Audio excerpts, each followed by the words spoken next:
Well, when I first read the script, first of all, I went into it knowing what Richard had done already.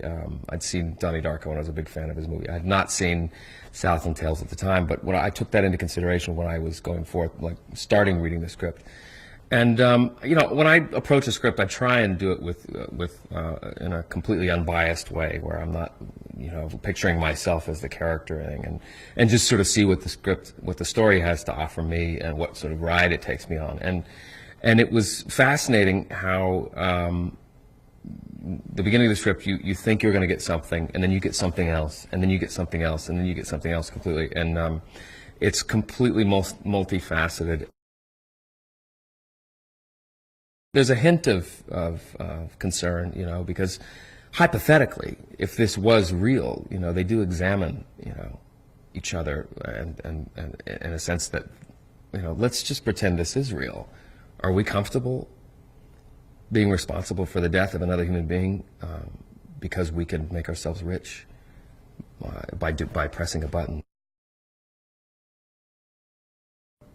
To him, you know, he's very cynical about the whole thing. He doesn't believe that it's, you know, this is a box. I mean, this is like, you know, to him it's like not believing in the Big Bang Theory. You know, it's like it's a faith. It's a blind faith in something. You know, and so he plays detective and looks at all of the tangible elements of the situation, which is a $100 bill. You know, which he goes and tests at NASA because he has the capacity to and the tools to at NASA to test to see if it's a counterfeit bill, and he starts to evaluate, you know, what this guy's objective is and what his intentions are, and you know, and then like, should I call the cops? It's always like realistic, practical approach from Arthur, and he becomes a believer slowly throughout the rest of the film, which is, I think, his path that he takes.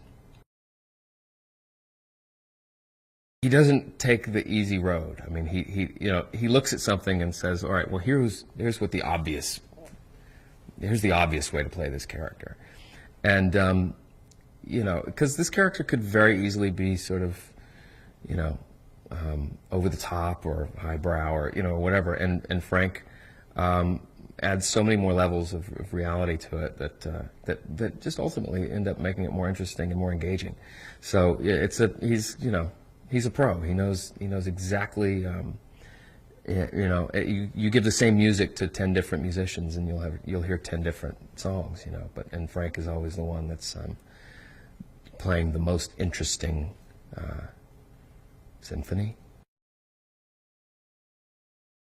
Richard's conviction for this project is everything.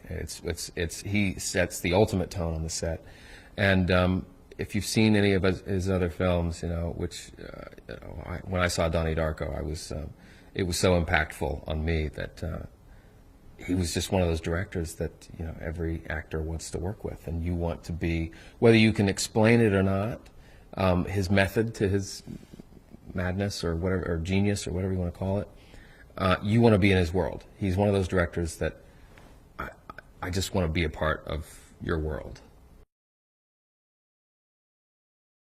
Everyone wants to push a button and have it. You know, you push a button and you're in credit card debt. You know, you push a button and everything happens for you. You don't have to get your ass up off of the couch to change the channel for anything.